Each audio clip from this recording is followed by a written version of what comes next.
अस्सलाम वालेकुम। Class second year पीछे हमने बात की थी कूलम्स लॉ की, उसकी वेक्टर फॉर्म हमने पढ़ी थी लेक्चर नंबर 4 में। तो आज उसका नेक्स्ट स्टार्ट करते हैं लेक्चर नंबर 5। लेक्चर नंबर 5 आपके पास है फील्ड ऑफ फोर्स, यानी कि उसका नेक्स्ट आर्टिकल जो है। इसमें 2-3 बातें ज़रा ध्यान से समझनी है। हमारे पास एक न्यूटन लॉ ऑफ ग्रेविटेशन है। जो न्यूटन लॉ ऑफ ग्रेविटेशन है वो भी हमें 2 चीज़ें बताता है कि जो फोर्स ऑफ ग्रेविटी है ये directly proportional product of 2 message है और inversely proportional square of distance है। जी यहाँ पे क्या है? Universal gravitational constant. तो जी की वैल्यू यहाँ पे चेंज नहीं होती। आप जहाँ मर्जी इसको एक्सपेरिमेंट कर लें, जो मर्जी मीडियम दरमियान में आ जाए, ये ना तो मीडियम पे डिपेंड करती है ना इसकी वैल्यू चेंज होती है। तो जो न्यूटन का ग्रेविटेशनल लॉ था, ठीक है, उसमें कुछ सिमिलरिटीज हैं जो कूलम्स के लॉ से मिलती जुलती हैं, ठीक है। तो उसको हम नेक्स्ट जाके पढ़ेंगे। बहरहाल इसमें है क्या कि ये वाली जो फोर्स ऑफ ग्रेविटी है ये भी इन्वर्स स्केयर लॉ है, यानी कि इसको अगर मैं लिखूं एफ जो है ये इन्वर्सली प्रोपोर्शनल है 1/r स्केयर के। सेम इसी तरह हमारे पास जो कूलम्स लॉ है उसने भी यही बात बताई। उसने कहा जो 2 चार्जेस के दरमियान फोर्स ऑफ इंट्रैक्शन होती है रिपल्शन की या उनको अट्रैक्ट करने की, ये डिपेंड करती है मैग्नीट्यूड ऑफ चार्जेस, कि चार्जेस की मैग्नीट्यूड कितनी है उसके डायरेक्टली प्रोपोर्शनल है। और दूसरा ये फोर्स इसके इन्वर्सली प्रोपोर्शनल है स्केयर ऑफ डिस्टेंस, यानी कि एफ की जो वैल्यू है इलेक्ट्रिक फोर्स में, इसको एफ ई भी कह सकते हैं इलेक्ट्रिक फोर्स, ये इन्वर्सली प्रोपोर्शनल है 1/r स्क्वायर। इसमें बाज़ात एक ग्राफ आ जाता है कि आप ग्राफ ड्रा करें फोर्स और इसका जो डिस्टेंस है उसके हवाले से। तो इसका ग्राफ आप कैसे बना सकते हैं कि अलोंग एक्स एक्सेस और अलोंग वाई एक्सेस। तो ये वाली वैल्यू अलोंग वाई एक्सेस, ये है एक्स एक्सेस।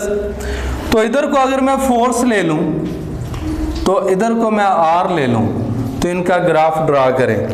तो बच्चे इनका ग्राफ कुछ इस तरह ड्रा होगा कि जैसे जैसे डिस्टेंस बढ़ रहा है फोर्स की वैल्यू क्या होती जा रही है? कम होती जा रही है, यानी कि फोर्स में कमी आती जा रही है। ठीक हो गया। अब देखिए यहाँ पे फोर्स जो है ये इन्वर्सली प्रोपोर्शनल आर के है। जब डिस्टेंस कम होगा फोर्स की वैल्यू ज़्यादा होगी, ठीक है। यहाँ पे एक और चीज़ समझनी है आप लोगों ने कि ये वाला जो डिस्टेंस है इसका आर स्क्वायर आ रहा है।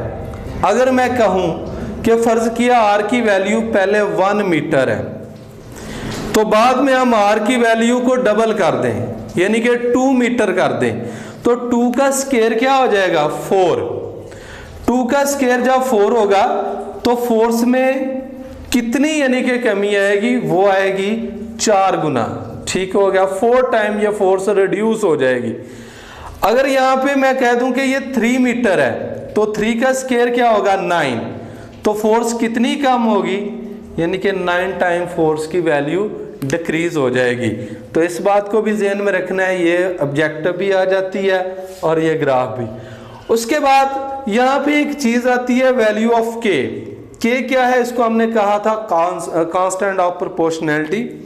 तो के को हमने लिखा था K is equal to 1/4 pi epsilon not. ठीक है।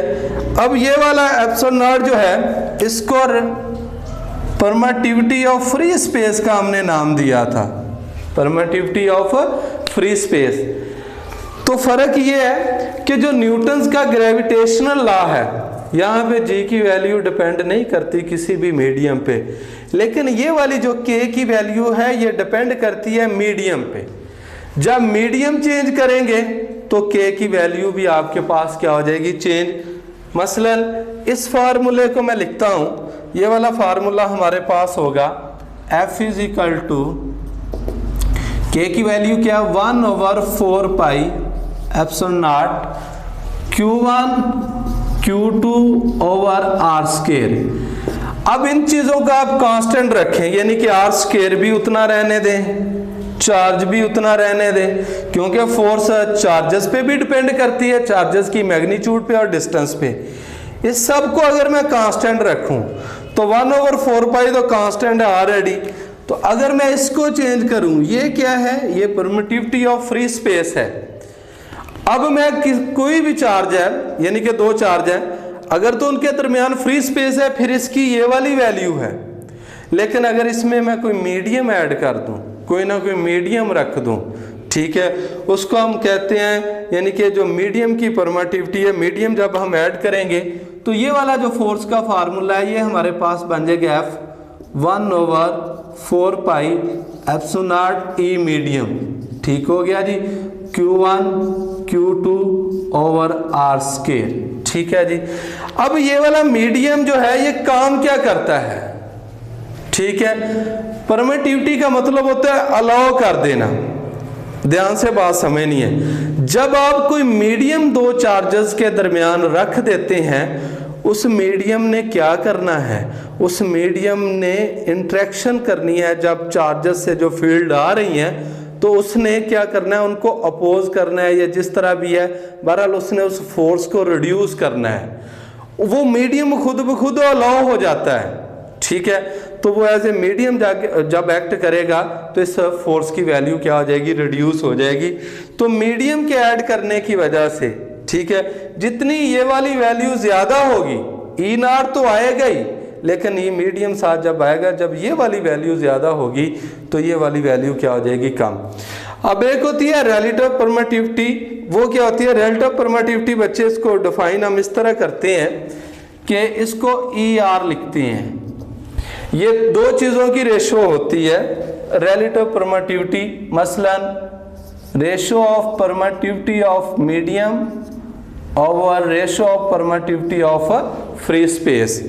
तो यहां पे अगर मैं ई मीडियम की वैल्यू निकालूं तो epsilon not medium is equal to क्या आ गया, ER इनटू E नॉट, यानी कि मीडियम की टोटल परमिटिविटी ये आ गई। ER क्या है, रिलेटिव परमिटिविटी, यानी कि जो आप मीडियम रख रहे हैं, ग्लास है उसकी और है, वुड है उसकी और है, आयरन है उसकी और है, साथ इसने लाजमी मल्टीप्लाई होना है, तो ये दो चीज़ों का प्रोडक्ट है, ये इसकी परमिटिविटी होगा। ठीक हो गया।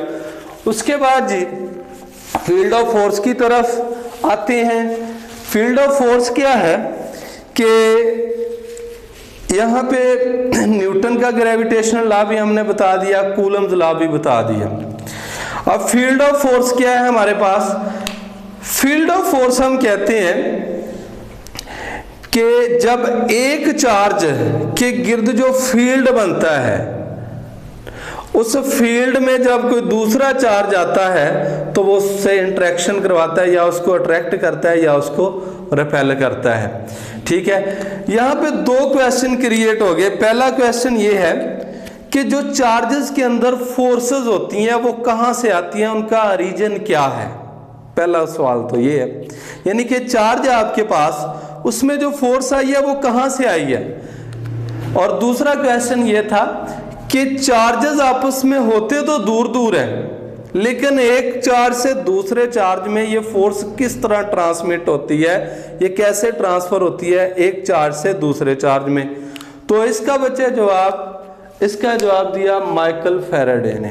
पहला सवाल तो जो है वो तो अभी तक स्टिल है, यानी कि नॉन नहीं है। उसके बारे में कहा जाता है कि पहले क्वेश्चन में ये वाली जो है इंट्रिंसिक प्रॉपर्टी है, यानी कि ये कुदरती तौर पे ये अमल होता है। दूसरा हमारे पास है कि ये वाली फोर्सेस एक जगह से या एक चार्ज से दूसरे चार्ज में ट्रांसमिट कैसे होती हैं।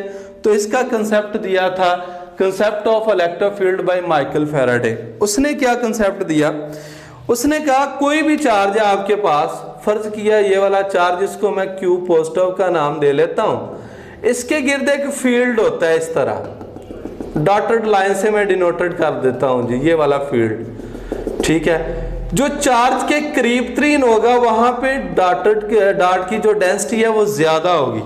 तो जितनी डॉट की डेंसिटी ज्यादा होगी इसका मतलब है कि वहां पे फील्ड उतना ज्यादा स्ट्रॉन्ग है, यानी कि चार्ज के आप जितना करीब आएंगे वहां पे डॉट की डेंसिटी ज्यादा होगी, जितनी उसकी डेंसिटी ज्यादा होगी फील्ड स्ट्रॉन्ग होगा। अगर हम क्या करें कि उस चार्ज से दूर जाएं थोड़ा सा, तो डॉटेड की डेंसिटी क्या होती जाएगी, कम होती जाएगी। जब उसकी डेंसिटी कम होगी तो इसका मतलब ये है कि उससे चार्ज से थोड़ा सा दूर जाए तो उसका फील्ड आपके पास क्या हो रहा है, कम। लेकिन एक बात कंसेप्चुअल याद रखनी है, जो फील्ड होता है ना किसी भी चार्ज का वो जीरो नहीं होता। जीरो मतलब आप जितना मर्जी दूर चला जाए वो जीरो नहीं होता, ठीक है, वो रिड्यूस हो जाता है, कम हो जाता है। जब आप चार्ज से बहुत ज्यादा दूर जाएंगे तो ये देखें ना, ये चार्ज है तो इसमें से फील्ड निकल रहा है, तो ये वेव्स की शक्ल में ट्रेवल करता जा रहा है। हाँ, जब डिस्टेंस ज्यादा हो जाए तो उस फील्ड की वैल्यू कम हो जाती है, वो ना तो चार्ज को अट्रैक्ट कर सकता है ना रिपेल, लेकिन ये जीरो कभी भी नहीं होता। ठीक हो गया, तो ये उसका कंसेप्ट था। उसने क्या किया, उसने दो चार्जेस लिए, एक ये वाला चार्ज क्यू पॉजिटिव और एक उसने टेस्ट चार्ज लिया। ये वाला एक्सपेरिमेंट जो है ये टेस्ट चार्ज के लिए। टेस्ट चार्ज को हम डिनोटेड करते हैं क्यू नॉट से, यानी कि इसको हम नाम देते हैं टेस्ट चार्ज। ठीक हो गया, और टेस्ट चार्ज आपके पास पॉजिटिव होता है। ठीक है, टेस्ट चार्ज का मतलब कि ये बहुत माइनर सा चार्ज है, इसका फील्ड इसके मुकाबले में जीरो है, यानी कि ये जो टेस्ट चार्ज लिया है ये बहुत स्मॉल चार्ज है। आपने टेस्ट करना है फील्ड मौजूद है या नहीं है, तो इसके मुकाबले में इसका फील्ड क्या है, बिल्कुल जीरो है। तो अकॉर्डिंग टू कूलम्स लॉ, जब आपने ये वाले दो चार्जेस ले लिए तो कूलम्स लॉ की जरा अगेन हम थोड़ी सी डायग्राम ड्रा करते हैं। तो एक आपके पास ये पॉजिटिव क्यू चार्ज, मतलब ये वाला चार्ज, ठीक हो गया, और एक आपने टेस्ट चार्ज ले लिया, सेकंड चार्ज जो आपने ले लिया वो क्या है, क्यू नॉट। तो यहां से क्या किया, क्यू नॉट की तरफ एक ये वाला डिस्टेंस आपके पास क्या है, आर। ठीक हो गया, सेम उसी तरह जिस तरह हम लेते थे Q1 एंड Q2। तो ये वाला जो चार्ज Q पॉजिटिव है, इस Q नॉट पे एक फोर्स लगाएगा रिपल्शन की, जो इसको तकरीबन है, यानी कि जिस तरह हमने कहा था सेंट्रल फोर्स है, सीधी स्ट्रेट लाइन में इसको मूव करवाएगी, इस तरफ फोर्स लगेगी। ठीक हो गया, ये वाली। तो इन दोनों चार्जेस के लिहाज से अगर मैं कूलम्स लॉ को लिखूं तो कूलम्स लॉ का फार्मूला बनता है F = K। हाँ भाई, यहाँ पे Q1 था, यहाँ पे Q2 था, तो ये क्या आ जाएगा, Qn × Q0/R²। बस ये फर्क आना है। दूसरी अब हमने क्या फाइंड करना है, यानी कि ये वाला चार्ज है जो है इसका अपना फील्ड है, लेकिन Q0 का बिल्कुल स्मॉल फील्ड है, इसके मुकाबले में जीरो ही समझ ले। इस फील्ड की वजह से ये इसको अट्रैक्ट भी कर सकता है और इसको रिपेल भी कर सकता है। अगर ये नेगेटिव है तो ये इसको अट्रैक्ट करेगा, ये पॉजिटिव है तो ये इसको क्या करेगा, रिपेल करेगा। असल में हमने जो चीज फाइंड करनी है ना इस आर्टिकल में, हमने निकालनी है intensity of electric field due two point charge, यानी कि पॉइंट चार्जेस के लिहाज से, पॉइंट चार्ज के लिहाज से हमने इसकी इंटेंसिटी फाइंड करनी है। तो इंटेंसिटी फाइंड करने के लिए इंटेंसिटी का जो फार्मूला हमारे पास होता है ई का, चलो इधर लिख लेते हैं। ई का जो फार्मूला होता है वो आपके पास होता है बच्चे force on test charge over आ जाता है टेस्ट चार्ज, यानी कि जो आप चार्ज यूज कर रहे हैं उस पर लगने वाली फोर्स इस चार्ज के लिहाज से, और ओवर टेस्ट चार्ज, यानी कि जो भी टेस्ट चार्ज है इसको हम इंटेंसिटी कहते हैं। और इसका जो फार्मूला होता है इसको हम लिखते हैं E = force per unit test charge है, E = फोर्स पर यूनिट है टेस्ट चार्ज। तो बच्चे E भी आपके पास वेक्टर क्वांटिटी है, ठीक है। क्यों वेक्टर है, क्योंकि जिस तरफ फोर्स लग रही है उसी तरफ इंटेंसिटी है। अब ये वाला चार्ज जिस तरफ फोर्स लगा रहा है तो इसकी इंटेंसिटी भी बच्चे इसी तरफ होगी, यानी कि E की वैल्यू भी इधर होगी। तो इसकी इंटेंसिटी को हम लिखेंगे is equal to force per unit test charge. ठीक हो गया। तो इसका यूनिट भी लिख लेते हैं। इसका यूनिट क्या, फोर्स का यूनिट क्या होता है न्यूटन, चार्ज का यूनिट कूलम, तो न्यूटन पर कूलम इसका यूनिट आ गया। अब हम इसकी इंटेंसिटी निकालते हैं कि चार्ज, एक चार्ज के लिहाज से जब हम टेस्ट चार्ज लेते हैं तो उसकी इंटेंसिटी किस तरह फाइंड होती है। तो देखते हैं according to Coulomb's law. Coulomb's law का फार्मूला बच्चे हमारे पास होता है F इज इक्वल टू के Q1 Q2 over R square, यानी कि F is equal to sorry magnitude, चलो इधर यूनिट वेक्टर लगा लें और इधर वेक्टर, तो vector is equal to 1 over 4 pi epsilon not Q1 Q2 over R square into R unit vector. इस इक्वेशन को इक्वेशन नंबर 1 कह लें। बट जो इंटेंसिटी होती है आपके पास वो क्या है, E is equal to F over Q not. इसको इक्वेशन 2 कह लें। ये जो फोर्स की वैल्यू है इस इक्वेशन में पुट करें, पुट इक्वेशन 1 इन इक्वेशन 2, तो आपके पास E की वैल्यू किसके इक्वल आती है, फोर्स क्या है, फोर्स की value 1 over 4 pi epsilon not Q1 Q2 over R square into R unit vector. R unit vector सिर्फ यहाँ पे डायरेक्शन शो कर रहा है, ओवर क्या आ रहा है Q not multiply 1 over Q not कर लें। ठीक है, तो यहाँ पे Q1 Q2 नहीं सॉरी आना, यहाँ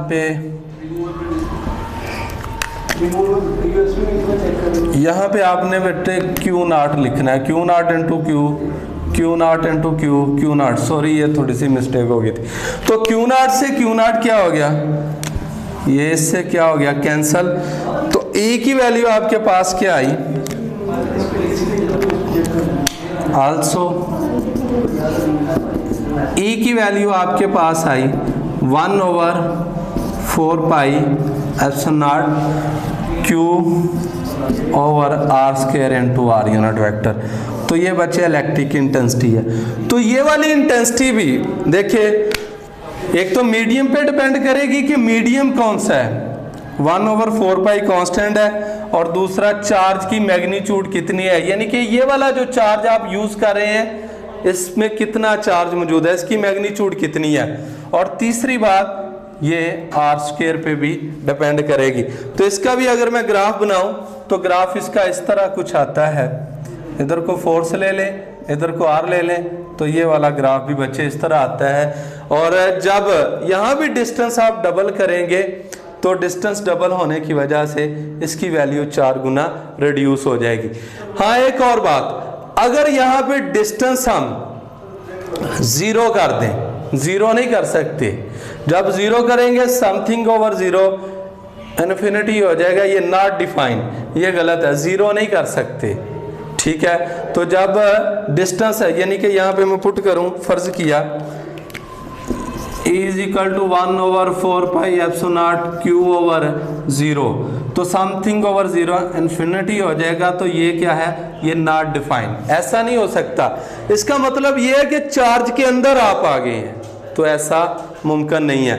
हाँ, एक पॉसिबिलिटी है कि अगर आप E is equal to 1 over 4 pi epsilon not Q over, ये वाला जो डिस्टेंस है इसको आप इन्फिनिटी कर दें, डिस्टेंस बहुत लार्ज कर दें, तो इधर इन्फिनिटी आ गई, R unit vector something over infinity क्या हो जाएगा, 0। तो जब 0 होगा तो E की वैल्यू किसके इक्वल आएगी, 0 के, यानी कि जब आप बहुत ज्यादा दूर चले जाएंगे तो इंटेंसिटी क्या हो जाएगी, 0। ठीक हो गया। तो ये बच्चे फील्ड ऑफ फोर्स का आर्टिकल था, इसको ध्यान से पढ़ लेना है, बाकी इंशाल्लाह नेक्स्ट